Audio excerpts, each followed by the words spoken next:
Hi friends, welcome to RA3 academy. આપણે science અને ટેકનોલોજીની બેઝિક સિરીઝમાં ડિફેન્સ ટેકનોલોજી સ્ટાર્ટ કરી હતી અને તેમાં આપણે થોડું બેઝિક્સ જોઈ ચૂક્યા છીએ.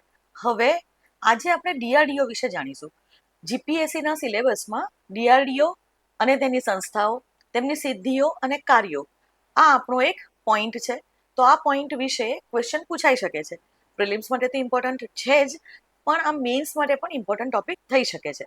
જ્યારે પણ DRDOની કોઈ સંસ્થા કે કંઈ પણ લેબ એની ન્યૂઝમાં હોય તો તમને આ કામ લાગી શકશે. સો આપણે બધું જ કવર કરવાના છીએ. મેં તમને એવું પ્રોમિસ કરી હતી, તો પછી કોઈ પણ ટોપિક આપણે રહેવા દઈએ નહીં. સો ચલો સ્ટાર્ટ કરીએ. DRDO વિશે તમને ખ્યાલ જ હશે, તેનું ફૂલ ફોર્મ છે defence research and development organisation. હવે DRDOનો એકચ્યુઅલી હમણાં ન્યૂઝ હતા કે તેણે તેનો 67th ફાઉન્ડેશન ડે સેલિબ્રેટ કર્યો 1 જાન્યુઆરી 2025. આ દિવસે DRDOએ તેનો 67મો સ્થાપના દિવસ ઉજવ્યો અને આપણા former president APJ Abdul Kalam, જેમને મિસાઇલ મેન પણ કહેવામાં આવે છે, તેમને શ્રદ્ધાંજલિ અને ટ્રિબ્યુટ અર્પણ કર્યા. હવે એકચ્યુઅલી આ ન્યૂઝ છે અને આ ન્યૂઝની અંદર DRDO વિશે ઘણી બધી માહિતી કવર કરેલી છે અને એટલા માટે આ ટોપિક આપણા માટે ઇમ્પોર્ટન્ટ છે. નાઉ DRDO આપણને ખબર જ છે, આપણે લાસ્ટ વિડીયોમાં પણ જોયું હતું કે DRDO એ મિનિસ્ટ્રી ઓફ ડિફેન્સના એડમિનિસ્ટ્રેટિવ કંટ્રોલમાં આવે, એટલે કે મિનિસ્ટ્રી ઓફ ડિફેન્સની અંદર DRDO છે. અને તે શું છે તો આપણા મિનિસ્ટ્રી ઓફ ડિફેન્સની રિસર્ચ એન્ડ ડેવલપમેન્ટ વિંગ છે. રિસર્ચ અને ડેવલપમેન્ટ એટલે વિકાસ અને સંશોધન સંસ્થા છે. એટલે કે અહીંયા વિકાસ અને સંશોધનના કાર્યો કરવામાં આવે છે, નવી નવી ટેકનોલોજી વિકસાવવામાં આવે છે, ડિઝાઇન કરવામાં આવે છે. DRDOનું એસ્ટાબ્લિશમેન્ટ 1958માં થયું હતું. 1958માં અહીંયા 3 ઇન્સ્ટિટ્યુશન્સ વર્ક કરી રહી હતી બિફોર 1958. કઈ કઈ હતી તે? તો ફર્સ્ટ છે આપણા ઇન્ડિયન આર્મીની ટેકનિકલ ડેવલપમેન્ટ એસ્ટાબ્લિશમેન્ટ TDE, બીજી છે DTDP directorate of technical development and production, અને ત્રીજી છે ડિફેન્સ સાયન્સ ઓર્ગેનાઇઝેશન. આ 3 ઇન્સ્ટિટ્યુશન્સને મર્જ કરી અને 1958માં DRDOની સ્થાપના કરવામાં આવી. ધેન DRDOનું હેડક્વાર્ટર ક્યાં છે? ન્યૂ દિલ્હીમાં છે. DRDO પાસે અર્લિયર પહેલા જ્યારે એસ્ટાબ્લિશમેન્ટ થઈ હતી ત્યારે તેની પાસે 10 જ લેબોરેટરી હતી. આજે DRDO જુદી જુદી 60 લેબોરેટરી 60 લેબોરેટરીઝ તેના અંડરમાં કાર્યરત છે. DRDOનું ગાઇડિંગ પ્રિન્સિપલ શું છે, એનો મોટો શું છે? તો બલસ્ય મૂલમ વિજ્ઞાનમ. બલસ્ય મૂલમ વિજ્ઞાનમ એટલે વિજ્ઞાનમાં જ શક્તિ છે અથવા શક્તિ વિજ્ઞાનમાં રહેલી છે. In short, strength lies in science. DRDO war વખતે એટલે કે લડાઈના સમયે, યુદ્ધના સમયે તેમજ શાંતિના સમયે આ બંને વખત માટેની ટેકનોલોજી ડેવલપ કરતી હોય છે. ઘણી ટેકનોલોજીસ એવી છે કે જે પીસફુલ ટાઈમમાં પણ, શાંતિના સમયે પણ આપણા ઇકોનોમિક અને સોશિયલ ડેવલપમેન્ટ માટે કામ લાગે છે. ચલો, આ DRDOની હેડક્વાર્ટરની બિલ્ડિંગ છે અને DRDOનો લોગો આ રહ્યો. ધેન DRDOનું મિશન શું છે? બહુ જ ઇમ્પોર્ટન્ટ છે કે DRDO આપણી ત્રણેય સર્વિસીસ એટલે કે ત્રણ આર્મ્ડ ફોર્સિસ માટે state of the art weapon systems એટલે કે શસ્ત્રની સિસ્ટમ્સ તેમજ ઇક્વિપમેન્ટ એટલે કે એ શસ્ત્ર સિસ્ટમ્સમાં અથવા તો એ વેપન સિસ્ટમમાં જરૂરી ઇક્વિપમેન્ટ્સ બનાવે છે અને આપણા ભારતને ક્રિટિકલ ડિફેન્સ ટેકનોલોજી અને સિસ્ટમ માટે આત્મનિર્ભર બનાવવા માટે કાર્ય કરે છે. એટલે કે એનો મેઇન મોટો એ છે કે ત્રણેય સર્વિસને જરૂર પ્રમાણે શસ્ત્રો પૂરા પાડવા, શસ્ત્રની સિસ્ટમ્સ પૂરી પાડવી, તેના ઇક્વિપમેન્ટ્સ પૂરા પાડવા તેમજ ભારતને આત્મનિર્ભર બનાવવું ડિફેન્સ ટેકનોલોજીના ક્ષેત્રે. બીજું કે 2007માં આપણા DRDOના એક સર્વસમાવેશી મૂલ્યાંકન કરવા માટે એટલે કે કોમ્પ્રિહેન્સિવ રિવ્યુ કરવા માટે, તો સર્વસમાવેશી મૂલ્યાંકન કરવા માટે ડોક્ટર P. રામારાવના અંડરમાં એક કમિટી એસ્ટાબ્લિશ કરવામાં આવી હતી અને આ કમિટીના જે રેકમેન્ડેશન્સ હતા તે હિસાબે total 7 technology domain based clusters બનાવવામાં આવ્યા છે. અહીંયા ટેકનોલોજી ડોમેન બેઝડ ક્લસ્ટર્સ એટલે કે પર્ટિક્યુલરલી એક ટાઈપ ઓફ ટેકનોલોજી, એને કહેવાય ડોમેન બેઝ, એટલે કે ટેકનોલોજીના બેઝ પ્રમાણે 7 ક્લસ્ટર્સ છે અને આ 7 ક્લસ્ટર્સના અંડરમાં અલગ અલગ કાર્યો થઈ રહ્યા છે. તો તે બનાવવામાં આવી છે અને આ બધા જ ક્લસ્ટર્સને ડાયરેક્ટર જનરલ હેડ કરે છે, એટલે કે દરેક ક્લસ્ટર માટે એક ડાયરેક્ટર જનરલ છે.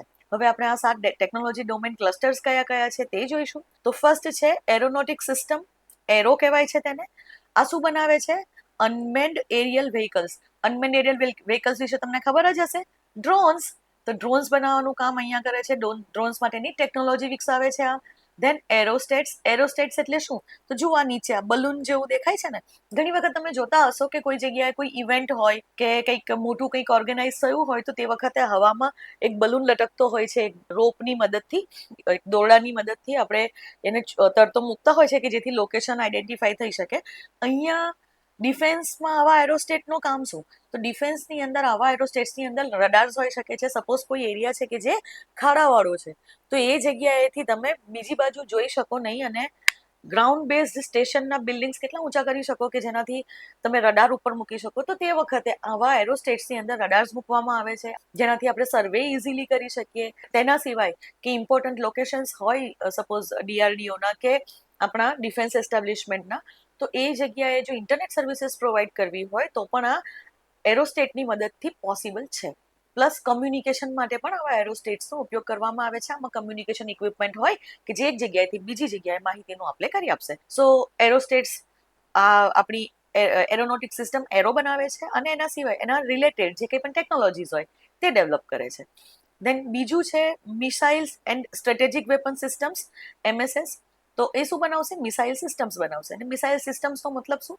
તો હવે જુઓ, પહેલા એવું હતું કે મેન્યુઅલી મિસાઇલ્સ ઓપરેટ થતી હતી, પણ હવે એવું નથી. હવે આપણી જે એર ડિફેન્સ સિસ્ટમ છે એમાં શું કરવામાં આવે છે કે રડાર, કમ્પ્યુટર્સ અને એનાથી આપણી મિસાઇલ્સ ઓપરેટ થાય છે. તો સપોઝ કોઈ એનિમી મિસાઇલ આપણા કન્ટ્રીની અંદર આવતી હોય એટેક કરવા માટે, તો તેને હવામાં જ તોડી પાડવા માટે રડાર તેને સૌથી પહેલા તો ડિટેક્ટ કરે, તેની સ્પીડ નોંધે અને એ પ્રમાણે આપણે ત્યાંથી એક મિસાઇલ તેની સામે ઉડે અને એને રસ્તામાં જ એને ઉપર જ આકાશમાં જ એને તોડી પાડે.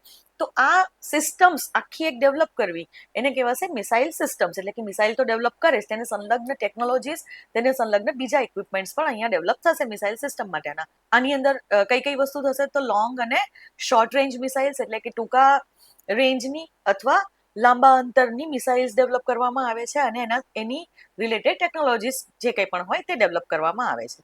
કોણ કરશે તે? MSS, missiles and strategic systems. Then third one is naval systems and materials, NSM. આ શું કરશે? તો નેવલ પ્લેટફોર્મ્સ બનાવશે. હવે નેવલ પ્લેટફોર્મનો મતલબ શું? તો નેવલ પ્લેટફોર્મ્સ મતલબ કોઈ પણ પ્રકારની વોરશિપ્સ. દરેક વોરશિપ્સ અલગ અલગ પ્રકારની ઘણી બધી વોરશિપ્સ હોય છે અને આપણે આના વિશે એક વિડીયોમાં બધી જ વોરશિપ્સ વિશેની માહિતી હું આપીશ તમને કે કેવા પ્રકારની વોરશિપ્સ છે, ઇન્ડિયા પાસે કઈ કઈ વોરશિપ્સ છે હાલમાં અને કયા કયા પ્રોજેક્ટ્સ કાર્યરત છે. એનો એક વિડીયો હું બનાવીશ, એમાં આપણે જોઈશું. તો નવલ પ્લેટફોર્મ્સ મતલબ અલગ અલગ પ્રકારની વોરશિપ, લડાકુ જહાજ, યુદ્ધ જહાજ. ધેન અંડર વોટર સિસ્ટમ્સ એટલે કે સબમરીન ટેકનોલોજીસ આવશે. ધેન સોનાર એટલે સાઉન્ડ વેવથી રડારની જેમ જ કાર્ય કરશે, પણ સાઉન્ડ વેવથી આપણે જો એનેમીના લોકેશનને ડિટેક્ટ કરવા હોય તો તેના માટે સોનારનો ઉપયોગ થતો હોય છે. પાણીની અંદર, પાણીમાં રડાર્સ એટલી કાર્યક્ષમ ન હોય એટલે સોનાર સિસ્ટમ વાપરવામાં આવે છે. તો અંડર વોટર સિસ્ટમ્સમાં સોનાર્સ હોઈ શકે છે, તેમજ આપણી સબમરીન ટેકનોલોજીસ હોય છે. ધેન ફોર્થ વન એ છે micro electronic devices and computational systems, MED and COS. તો એ શું ડેવલપ કરશે? તો માઇક્રો ઇલેક્ટ્રોનિક્સ નામ જ દર્શાવે છે કે તે ઇલેક્ટ્રોનિક્સ બનાવશે. એટલે જો ઘણા બધા કમ્યુનિકેશન સિસ્ટમ્સ માટે આપણી રડારને ઓપરેટ કરવા માટે ઇલેક્ટ્રોનિક્સ ઇક્વિપમેન્ટની જરૂર હોય તો તે ડેવલપ કરવાનું કામ અહીંયા કરશે. રડાર્સને પણ આપણી આ એમઈડી એન્ડ સીઓએસ ડેવલપ કરશે. ધેન સાયબર સિક્યુરિટી વિશે પણ અહીંયા ટેકનોલોજી વિકસાવવામાં આવશે. અને તમને તો ખબર જ હશે કે સાયબર એટેક્સ આપણી ક્રિટિકલ ડિફેન્સ ટેકનોલોજી યા ક્રિટિકલ ડિફેન્સ સિસ્ટમ્સ ઉપર તો ન જ થવા જોઈએ. તો એનું ધ્યાન પણ આપણી એમઈડી એન્ડ સીઓએસ રાખશે. તેમજ આર્ટિફિશિયલ ઇન્ટેલિજન્સનો ઉપયોગ ડિફેન્સ એપ્લિકેશનમાં કઈ રીતે કરી શકાય તેના માટેની ટેકનોલોજી વિકસાવવાનું કામ પણ એમઈડી એન્ડ સીઓએસ કરશે. પાંચમું છે આર્મામેન્ટ એન્ડ કોમ્બેટ એન્જિનિયરિંગ સિસ્ટમ. તો એ શું ડેવલપ કરશે? આર્મામેન્ટ્સનો મતલબ શું? તો હાથથી ચલાવાતા શસ્ત્રો, જેમ કે બંદૂક, ગન્સ કોઈ પણ ટાઈપની, મશીન ગન્સ, દેન રાઇફલ્સ, ગ્રેનેડ્સ એટલે કે બોમ્બ્સ, નાના નાના કરીને તોડીને ફેંકે ને તે વાળા. આ બધી વસ્તુઓને આપણે આર્મામેન્ટ કહીશું કે જે હાથથી ચલાવાતા હોય. ઇવન મેનપેડ્સ કે જે મિસાઇલ જેવું હોય અને અહીંયા ખભે રાખી અને દુશ્મનને એટેક એનાથી કરતા હોઈએ છીએ. તો મેનપેડ્સ પણ આપણા આર્મામેન્ટ્સની અંદર આવશે કે જે હાથથી આપણે ચલાવીશું. ધેન એના માટેનું એમ્યુનિશન એટલે કે એનું બારૂદ, ગન્સ હોય કોઈ પણ પ્રકારની, તો એમાં ગોળી જોઈએ ને, તો એ જે ગોળીઓ છે તેને એમ્યુનિશન કહેવાશે. ધેન એક્સપ્લોઝિવ્સ, જેમ કે ગ્રેનેડ્સની અંદર અથવા બંદૂકની અંદર જે એક્સપ્લોઝિવ્સનો યુઝ કરવાનો હોય, જેમ કે આરડીએક્સ છે, આઈઈડી, એના સિવાયના બીજા કોઈ પણ પ્રકારના એક્સપ્લોઝિવ્સ, વિસ્ફોટક પદાર્થો, તે પણ આ ડેવલપ કરશે. એન્ડ કોમ્બેટ વ્હીકલ્સનો મતલબ શું? તો ટેન્ક્સ, બેટલ ટેન્ક્સ હોય ને, તોપ, એ બધી વસ્તુ કોમ્બેટ વ્હીકલ્સમાં આવશે કે કોમ્બેટ માટે વપરાતા વ્હીકલ્સ, એનું ડેવલપમેન્ટ એસીઈ કરશે. 6થા નંબરનું ક્લસ્ટર છે ઇલેક્ટ્રોનિક્સ એન્ડ કમ્યુનિકેશન સિસ્ટમ્સ. તો અહીંયા મિલિટરી ઇલેક્ટ્રોનિક્સ એટલે ગમે તે જગ્યાએ આપણે રડાર વાપરીએ કે આપણે કોમ્બેટ વ્હીકલ્સ લઈએ કે કંઈ પણ, આપણે હેલિકોપ્ટર્સ બનાવતા હોઈએ, ફાઇટર હેલિકોપ્ટર્સ કે ફાઇટર પ્લેન્સ બનાવતા હોઈએ, આ બધાની અંદર ઇલેક્ટ્રોનિક સંસાધનોનો ઉપયોગ થાય. તો એ મિલિટરી ઇલેક્ટ્રોનિક્સ માટેની ટેકનોલોજીસ ડેવલપ કરવાનું કામ આ ઈસીએસ કરશે. ધેન ડિફરન્ટ ટાઈપના સેન્સર્સ ડેવલપ કરશે, કમ્યુનિકેશન સિસ્ટમ્સ. તો એક ડિપાર્ટમેન્ટમાંથી બીજા ડિપાર્ટમેન્ટમાં અથવા તો સોલ્જર્સ સાથે કમ્યુનિકેશન કરવા માટે, બેઝ સ્ટેશનના એકબીજા સાથે કમ્યુનિકેશન માટે, દિલ્હી સાથે આ બધા બેઝ સ્ટેશન્સ કનેક્ટેડ હોવા જોઈએ. તો આ કમ્યુનિકેશન સિસ્ટમ્સ ડેવલપ કરવાનું કામ પણ ઈસીએસ કરશે. અને ઇલેક્ટ્રોનિક વોરફેર ટેકનોલોજીસ, કે હવે જમાનો બદલાઈ રહ્યો છે. યુદ્ધ પહેલા જેમ શસ્ત્રોથી લડવામાં આવતું હતું તેમ હવે એવા શસ્ત્રોની જગ્યાએ હવે નોર્મલ ડ્રોન્સથી, સાયબર એટેક્સથી અને આ બધાથી યુદ્ધ લડવામાં આવે છે. તો એના માટે ઇલેક્ટ્રોનિક્સ વોરફેર કઈ રીતે કરી શકાય તેના માટેની ટેકનોલોજીસ આપણી પાસે હોવી જોઈએ. સાથે આપણને ખબર પણ હોવી જોઈએ કે આવી કોઈ ટેકનોલોજી અસ્તિત્વમાં છે. તો એ બધી વસ્તુનું ડેવલપમેન્ટ ઈસીએસ કરશે, electronics and communication systems. And 7th one is soldier support system. હવે સોલ્જર્સને ખાલી આપણે વેપન્સ આપી દઈએ અને શસ્ત્ર આપી દઈએ તો ચાલે. આની સાથે સાથે તેમના વેલબિંગનો પણ ખ્યાલ રાખવો પડે ને. તેમનું સ્વાસ્થ્ય, physical health as well as mental health, તેમનું શારીરિક સ્વાસ્થ્ય અને માનસિક સ્વાસ્થ્ય, આ બંનેનું ધ્યાન રાખવાનું કામ આ ડિપાર્ટમેન્ટ કરે છે. જેમાં તેમની સાયકોલોજીકલ નીડ્સ, તેમની સાયકોલોજીકલ હેલ્થને ચેક કરવામાં આવે છે, તેમને સપોર્ટ કરવામાં આવે છે. સોલ્જર્સ ઘણા વર્ષો સુધી ફેમિલીથી દૂર રહેતા હોય છે. યુદ્ધની પરિસ્થિતિમાં કે યુદ્ધની પરિસ્થિતિ વગર પણ એમને મેન્ટલ સ્ટ્રેસ આવી શકે છે. ઘણા સૈનિકો બેટલફિલ્ડમાં હોય અને તે વખતે દુશ્મનનું લોહી જોઈ અને તેમને ચક્કર ના આવી જવા જોઈએ. સો આ રીતની દરેક વસ્તુ કે એમને મેન્ટલી સ્ટ્રોંગ કઈ રીતે બનાવી શકાય અને એમની સાયકોલોજીકલ નીડ્સનું કઈ રીતે ધ્યાન રાખી શકાય, તે આ એસએસએસ ડિપાર્ટમેન્ટ જુએ છે. ત્યાર પછી તેમની ફિઝિયોલોજીકલ નીડ્સ, એટલે કે તેમનું શારીરિક સ્વાસ્થ્ય સારું રહેવું જોઈએ, તેમનું શરીર મજબૂત અને તંદુરસ્ત રહેવું જોઈએ. અને એના માટે ન્યુટ્રિશનલ વેલબિંગ પણ જોવામાં આવે છે. ન્યુટ્રિશનલ એટલે કે એમને સારા પોષક તત્વો ભરપૂર ખોરાક મળી રહે તે માટેની કાળજી પણ આપણું આ સોલ્જર સપોર્ટ સિસ્ટમ રાખે છે. તો આ 7 ડોમેન બેઝ ક્લસ્ટર છે. હવે આની અંદર એકચ્યુઅલી 60 જેટલી લેબોરેટરીઝ આ અલગ અલગ ક્લસ્ટર્સમાં કામ કરી રહી છે. એક એક ક્લસ્ટરમાં ઘણી બધી લેબોરેટરીઝ હોય છે જે આ ટેકનોલોજીસ ડેવલપ કરતી હોય છે. પણ હવે આ 60 લેબોરેટરીઝ આપણે અહીંયા લિસ્ટ જોવાનું, યાદ રાખવાનું ના, એટલા ડિટેલમાં ન જાય. જો કોઈ ન્યૂઝ આવે, જ્યારે પણ કોઈ ન્યૂઝ આવે કે આ ટેકનોલોજી કે આ શસ્ત્ર કે આ મિસાઇલ એનીથિંગ કે આ લેબોરેટરીએ ડેવલપ કર્યું છે, અને જો એ લેબોરેટરી વિશે જો થોડું વધારે ડિટેલ્સમાં આપવામાં આવે ત્યારે જ એ લેબોરેટરી વિશે આપણે કરવાનું, તો એ ન્યૂઝમાં કવર કરીશું જો કોઈ એવી લેબોરેટરી ન્યૂઝમાં હશે તો. સાથે સાથે તમારે જ્યારે પણ આવી કોઈ લેબોરેટરી ન્યૂઝમાં હોય તો એ કયા ક્લસ્ટરના અંડરમાં છે તે ખાલી જોઈ લેવાનું રહેશે. હવે આપણે જોઈશું કે ડીઆરડીઓના કાર્યો શું છે, એના ફંક્શન્સ કયા છે. તો સૌથી પહેલા તો આર્મ્ડ ફોર્સિસ માટે, આપણા સશસ્ત્ર દળો માટે, એટલે કે આર્મી, નેવી અને એરફોર્સ માટે state of the art weapon system A develop કરવાની અને પ્રોડ્યુસ કરવાની, એટલે કે એને ડેવલપ પણ કરવાની, તેનો વિકાસ કરવાનો અને સાથે સાથે તેના પ્રોડક્શન વિશે પણ જોવાનું કે તેનું ઉત્પાદન પણ આ લોકો કરે છે. એટલે ઉત્પાદન કરાવવું એ એનું કામ છે. બીજું કામ છે કે ફ્યુચરિસ્ટિક ટેકનોલોજી એટલે કે ભવિષ્યમાં હવે કેવી ટેકનોલોજી ડેવલપ થશે, ભવિષ્યમાં ઉપયોગમાં આવનારી. હવે એવું તો છે ને કે આઉટડેટેડ આપણે 1947માં કે 1958માં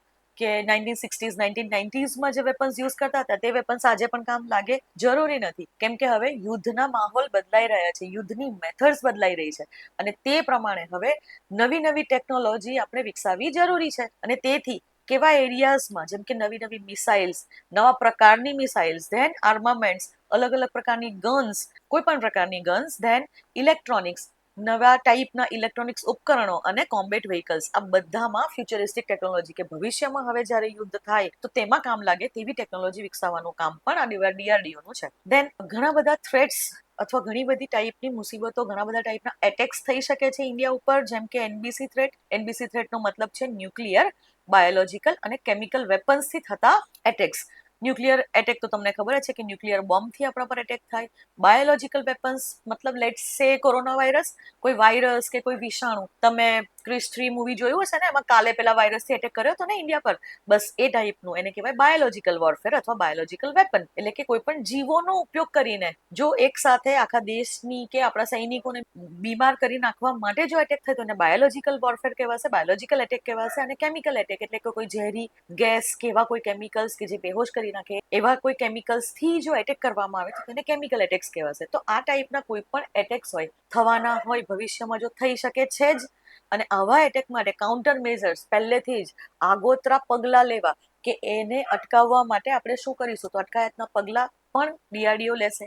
ધેન કોઈ એડવાન્સ્ડ મટીરિયલ્સથી જો આપણા પર એટેક થતો હોય, જેમ કે ડ્રોન્સ છે કે કોઈ પણ ટાઈપના ઇક્વિપમેન્ટ્સ હોય, તેવા મટીરિયલ્સથી જો એટેક થાય, રોબોટ્સ દ્વારા, રોબોટિક્સ એટલે કે રોબોટ્સ દ્વારા જો એટેક થતો હોય, ધેન આર્ટિફિશિયલ ઇન્ટેલિજન્સ થ્રુ કંઈક, જેમ કે આપણી ફાઇનાન્શિયલ સિસ્ટમને તોડી નાખવાનો પ્રયાસ કરે કે સાયબર એટેક કરે, તો એ ટાઈપના કોઈ પણ એટેક્સથી આપણી નેશનલ સિક્યુરિટી જોખમાઈ શકે છે, આપણી રાષ્ટ્રીય સુરક્ષા જોખમાઈ શકે છે. અને તેના માટે પહેલેથી જ કાઉન્ટર મેઝર્સ એ પણ ડેવલપ કરવાનું કામ ડીઆરડીઓનું છે. ધેન બીજું એવું છે કે આપણા ભારતની ડિફેન્સ ઇકોસિસ્ટમની, એટલે કે આપણા ભારતના સુરક્ષા પરિતંત્રની કેપેબિલિટી વિકસાવવી. આ ક્ષેત્રે ટેકનિકલ કેપેબિલિટી એટલે કે આપણી ડિફેન્સ ઇકોસિસ્ટમમાં ટેકનિકલ કેપેબિલિટીઝ વિકસાવવાનું કામ પણ ડીઆરડીઓ કરે છે. અને અહીંયા મતલબ એ થશે કે પર્ટિક્યુલરલી ડીઆરડીઓ જસ્ટ એનું કામ છે આરએનડી એટલે કે રિસર્ચ એન્ડ ડેવલપમેન્ટ, પણ એ શું કરશે કે એ જે ટેકનોલોજી ડેવલપ કરશે આ ટેકનોલોજીને ટ્રાન્સફર પણ કરશે આપણા ઇન્ડસ્ટ્રી પાર્ટનર સાથે, આપણી પાર્ટનર ઓર્ગેનાઇઝેશન સાથે, એટલે કે ઘણી બધી પ્રાઇવેટ સેક્ટર કંપનીઝ છે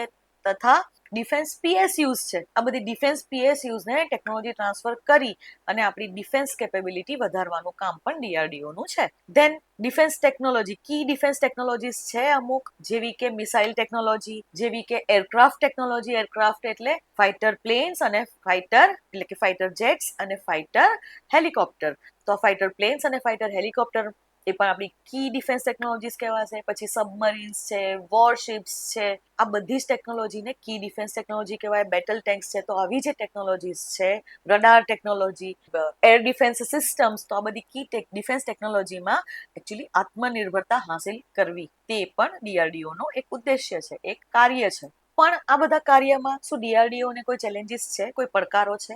હા, ઘણા બધા પડકારો ડીઆરડીઓ ફેસ કરી રહી છે. અને સૌથી પહેલો પડકાર છે time and cost overrun. Time and cost ઓવરરનનો મતલબ શું છે કે ડીલે થઈ રહ્યા છે, ટાઈમ વધુ લાગી રહ્યો છે. જેટલો એ લોકો સ્ટિપ્યુલેટ કરતા હોય છે કે આટલા ટાઈમમાં આપણે આ પ્રોજેક્ટ કમ્પ્લીટ કરીશું, એટલા ટાઈમમાં નથી થતો. જેમ કે જુઓ ને, આપણું એલસીએ તેજસ આપણે બનાવતા હતા. LCA Tejas is light combat aircraft Tejas. એ આપણું ભારતનું સ્વદેશી રીતે બનાવેલું એક ફાઇટર પ્લેન છે જેનું નામ તેજસ છે, એલસીએ તેજસ. આ તેજસને બનતા એકચ્યુઅલી 3 ડિકેડ એટલે કે 30 વર્ષ, 3 દશક લાગી ગયા. હવે આટલો બધો ટાઈમ જ્યારે લાગે તે વખતે થશે શું? કોસ્ટ વધી જાય. કઈ રીતે? કેમ કે હવે 30 વર્ષ પહેલાની વસ્તુ વિચારો ને, ત્યારે જે ઇક્વિપમેન્ટ્સ જે ભાવે મળતા હતા તેના કરતાં આફ્ટર 30 યર્સ એનો ભાવ ઘણો વધી જશે. ફુગાવો વધે છે ને, ઇન્ફ્લેશન વધે છે ને, અને એટલા માટે હવે ભાવ વધી ગયો. તો ભાવ વધે એટલે કે આપણો જે પ્રોજેક્ટ કોસ્ટ, જે પહેલા એવું વિચાર્યું હતું કે 1000 કરોડમાં કમ્પ્લીટ થશે, એ હવે કદાચ 3-4 હજાર કરોડમાં કમ્પ્લીટ થશે. અને તે એક મોટો ઇસ્યુ છે. કેમ? ઇસ્યુ એટલા માટે છે કેમ કે બજેટ પણ ડીઆરડીઓ પાસે ઘણું ઓછું હોય છે. જેમ કે ટોટલ ડિફેન્સ, એક તો બજેટની અંદર બધા ક્ષેત્રોની અંદર આપણે અમુક પૈસા ફાળવતા, સરકાર અમુક પૈસા ફાળવતી હોય છે. હવે ડિફેન્સને જે બજેટ આપવામાં આવે છે, રક્ષા ક્ષેત્રે જે બજેટ આપવામાં આવે છે, એના પણ જસ્ટ 8% જ, 8% જ આપણા ડીઆરડીઓને મળે છે. એટલે ડીઆરડીઓનું બજેટ કેટલું ઓછું થઈ ગયું. અને એને તો કી ટેકનોલોજીસ વિકસાવવાની છે ને, એને તો ઇક્વિપમેન્ટ્સ વિકસાવવાના છે ને, જે વિકસાવી શકે નહીં. અને એટલા માટે ડીલે થઈ જાય. કેમ કે બજેટ, પૈસા આવવા જોઈએ ને, પૈસા આવે, ખર્ચાય ત્યારે ટેકનોલોજી વિકસે. તો આ એક મેઇન કારણ છે ડીલેનું. ત્યાર પછી ડીલેનું બીજું કારણ, અથવા તો આપણે બીજો પડકાર પણ કહી શકીએ કે ઘણી બધી ક્રિટિકલ એવી સબસિસ્ટમ છે અને કમ્પોનન્ટ્સ છે કે જે આપણા એરક્રાફ્ટ અને સબમરીન્સમાં યુઝ થતા હોય છે. આપણી પાસે સબમરીન્સ અને એરક્રાફ્ટના મેજર પ્રોજેક્ટ અત્યારે ચાલી રહ્યા છે. હવે આ જે પ્રોજેક્ટ કમ્પ્લીટ કરવા હોય તો આપણી પાસે એના ઇક્વિપમેન્ટ્સ હોવા જોઈએ. પણ ઇક્વિપમેન્ટ્સ, એવી સબસિસ્ટમ્સ અથવા તો એવા ઇક્વિપમેન્ટ્સ આપણે ઇન્ડિયામાં મેન્યુફેક્ચર નથી થતા અથવા નથી મળતા. આપણે એને ઇમ્પોર્ટ કરવા પડે છે, કે જે બહુ જ ક્રિટિકલ ટેકનોલોજીસ છે, જેની ટેકનોલોજીસ આપણી પાસે નથી, અથવા આપણી પાસે એના માટેના રો મટીરિયલ્સ નથી. બંને છે.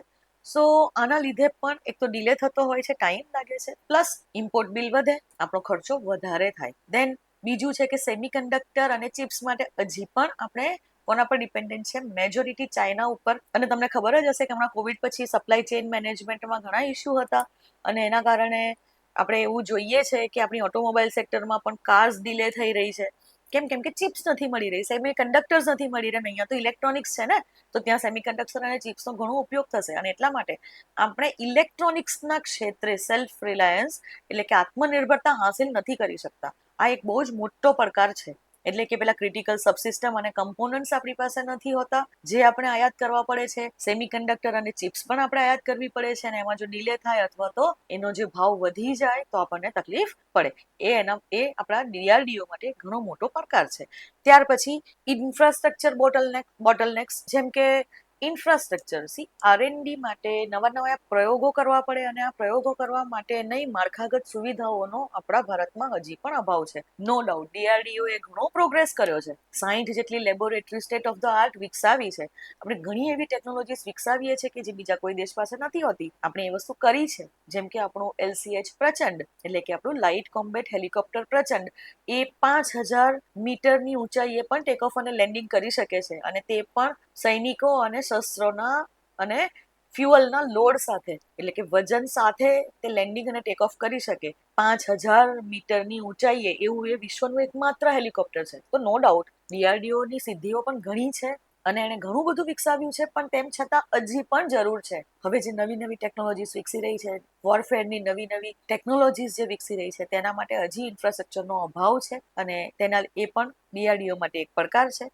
અને બીજું કે ઇવન જેટ એન્જિન્સ એટલે કે હવે આપણે નવા પ્લાન કરી રહ્યા છે, જેમ કે LCA તેજસ હતું એટલે કે લાઇટ કોમ્બેટ એરક્રાફ્ટ અને લાઇટ કોમ્બેટ હેલિકોપ્ટર આપણે બનાવ્યું હતું હજી સુધીમાં, પણ હવે આપણે મીડિયમ કોમ્બેટ એરક્રાફ્ટ બનાવવા તરફ જઈ રહ્યા છીએ. પણ સૌથી મોટો પ્રોબ્લેમ છે તેમાં ચાલતા એન્જિન્સ, અને આ એન્જિન્સ હજી પણ આપણે આયાત કરીએ છીએ. જનરલી આપણે ફ્રાન્સ પાસેથી LCA તેજસના એન્જિન્સ લીધેલા.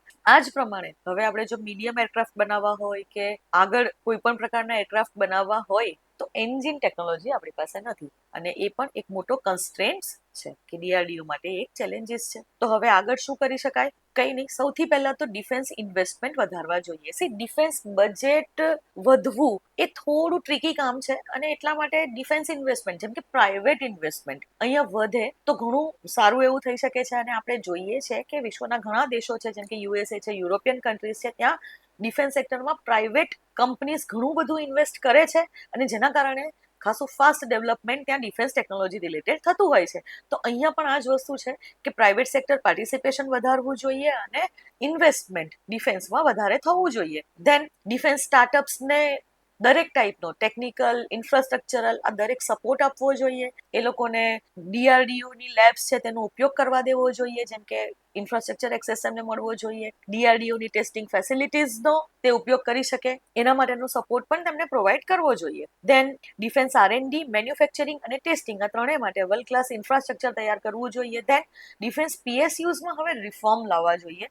ડિફેન્સ PSUsના કોલેબોરેશન પ્રાઇવેટ સેક્ટર જોડે થવા જોઈએ કે જેથી નવા ફ્રેશ આઈડિયાઝ ડેવલપ કરી શકાય અને એમાં ઇન્વેસ્ટમેન્ટ આપણને મળી શકે. તો ડિફેન્સ PSUનું રિફોર્મ, રિસ્ટ્રક્ચરિંગ ઘણું જરૂરી છે કે જેથી સ્પીડઅપ કરી શકાય આપણી ડિફેન્સ ટેકનોલોજીસને, આરએનડીને અને મેન્યુફેક્ચરિંગને.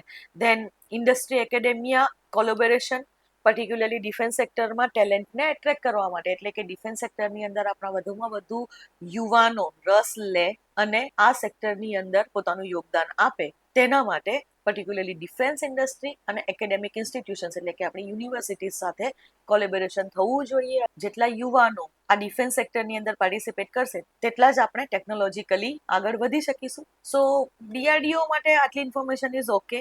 આજ માટે આટલું. હવે આપણે આગળ મિસાઇલ્સ કરીશું, ધેન આપણે વોરશિપ્સ અને એરક્રાફ્ટ કે જે થોડી ઘણી વસ્તુ એવી છે કે જે વારંવાર ન્યૂઝમાં રહેતી હોય છે કે જે તમારા હવે સ્ટેટિક પોર્શન છે તે થોડો આપણે પતાવીશું. બાકી ડિફેન્સમાં તો most of current affairs related questions હોય છે. આ ટોપિકની PDF તમને મારી ટેલિગ્રામ ચેનલ ઉપર મળી રહેશે. ઇંગ્લિશ અને ગુજરાતી બંને લેંગ્વેજમાં તમને PDF ત્યાં મળશે. મારી ટેલિગ્રામ ચેનલની લિંક ડિસ્ક્રિપ્શન બોક્સમાં આપેલી છે, ત્યાંથી તમે તેને જોઈન કરી શકશો.